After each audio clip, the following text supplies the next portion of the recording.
तो स्टूडेंट्स, इस वीडियो में हम इन टेक्स्ट क्वेश्चन करेंगे यूनिट सॉल्यूशन का क्वेश्चन नंबर 1.6। स्टेटमेंट देखो क्या है। H2S a toxic gas with rotten egg like smell is used for the qualitative analysis. If the solubility of H2S in water at STP is 0.195 molar, calculate Henry's law constant. यहाँ पर एक H2S gas है, एक toxic gas है ये, ठीक है। इसकी जो स्मेल है वो रोटन एग लाइक स्मेल है, मतलब सड़े हुए अंडे जैसी इसकी स्मेल है। इस गैस को हम यूज करते हैं क्वालिटेटिव एनालिसिस के लिए, ठीक है। इफ और उसकी जो सोल्यूबिलिटी है वाटर में एट स्टैंडर्ड टेम्परेचर प्रेशर की कंडीशन पर कितनी दी हुई है, 0.195 मोलर दी हुई है। यहाँ पर इस क्वेश्चन में तो कैलकुलेट करना है हेनरीज लॉ कांस्टेंट को हम यहाँ पर कैलकुलेट करेंगे। अब देखो, अकॉर्डिंग टू हेनरी लॉ हमारे पास फॉर्मूला क्या होता है, PA equals to KH XA, ये होता है फॉर्मूला। यहाँ पर PA क्या होता है, पार्शियल प्रेशर होता है गैस का, और KH के यहाँ पर हेनरी कांस्टेंट है। XA क्या यहाँ पर मोल फ्रैक्शन होता है गैस का, ठीक है। तो यहाँ पर A की जगह हम क्या पुट कर देंगे, H2S पुट कर देंगे गैस, ठीक है। KH इक्वल्स टू XH2S, ये इसका फॉर्मूला हो जाएगा। तो यहाँ पर फॉर्मूला क्या है, partial pressure of H2S gas equals to Henry constant multiply mole fraction of H2S gas, ठीक है।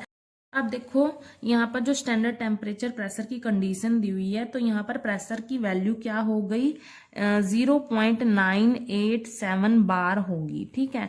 ये STP कंडीशन पर प्रेशर की वैल्यू होती है। तो अगर ये क्वेश्चन में एग्जाम में नहीं दी हुई तो आपको ये याद करनी पड़ेगी, 0.987 इसकी वैल्यू होती है, ये आपको याद करनी पड़ेगी, ठीक है। देखो यहाँ पर अब क्या दिया हुआ है, उसकी सोल्यूबिलिटी भी दी हुई है, 0.195 मोलर दी हुई है उसकी सोल्यूबिलिटी।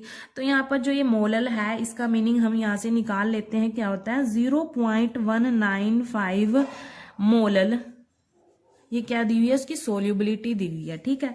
इसका मतलब है कि 0.195 मोल्स हैं जो गैस के, moles of H2S gas, moles of H2S gas dissolved इन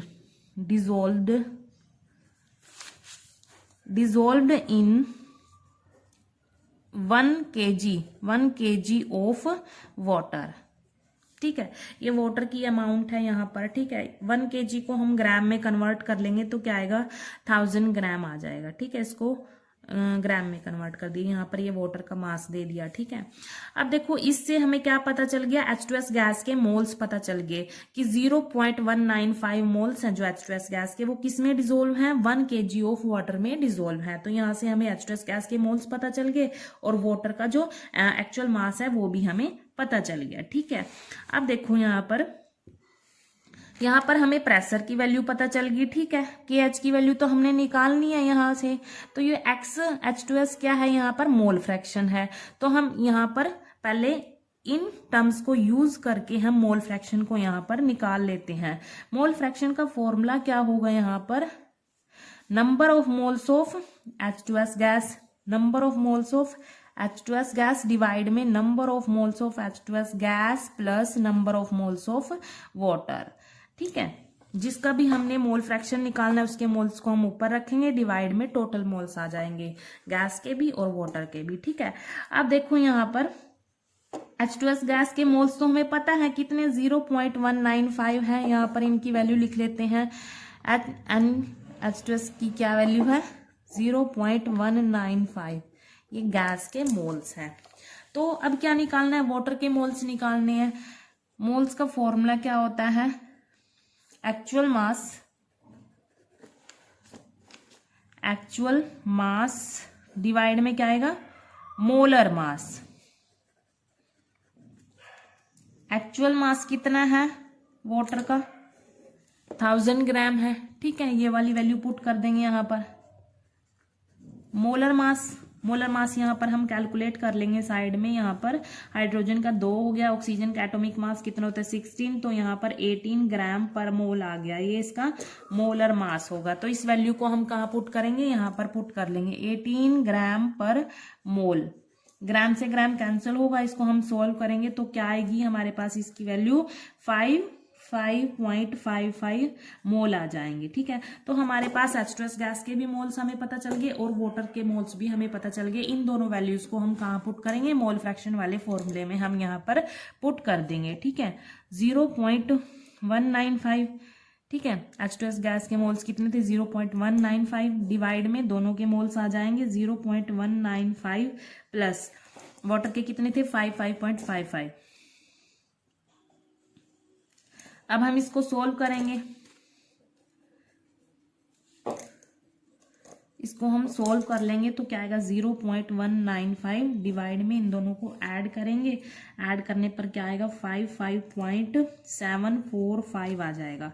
अब इनको हम डिवाइड करेंगे तो क्या आएगी वैल्यू 0.00348 इसकी वैल्यू आ जाएगी। मोल फ्रैक्शन आ जाएंगे H2S गैस के, मोल फ्रैक्शन आ जाएंगे यहाँ पर 0.00348।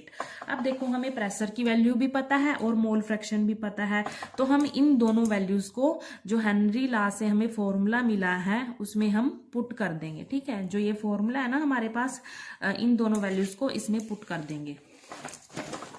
फॉर्मूला देखो क्या था, P प्रेशर H2S गैस का equals to Henry constant multiply क्या था मोल फ्रैक्शन ऑफ H2S गैस की। ठीक है, जो प्रेशर था वो कितना था 0.987 था। यहाँ पर हेनरी लॉ कांस्टेंट की वैल्यू तो हमने निकालनी है और मोल फ्रैक्शन कितने निकाले हमने अभी निकाले थे, ये देखो 0.00348 हमने ये मोल फ्रैक्शन निकाले। यहाँ पर इसकी वैल्यू पुट कर देंगे 0.00348। ठीक है, अब यहाँ पर KH की वैल्यू तो हमने निकालनी है, इसको एक साइड लिख लेते हैं। ये देखो यहाँ पर ये मल्टीप्लाई में है, उधर डिवाइड में आ जाएगा ये 0.00348। इसको हम सोल्व करेंगे तो क्या आएगा, यहाँ पर ये बार में है ना तो बार में लिख लेंगे। इसको सोल्व करेंगे तो क्या आएगा 282.80 बार इसकी वैल्यू आ जाएगी।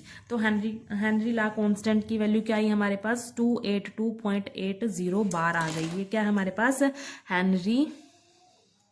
हेनरीज लॉ कांस्टेंट, जो क्वेश्चन में पूछा था वो हमने निकाल दिया, इसकी वैल्यू आ गई 282.80 बार। ठीक है।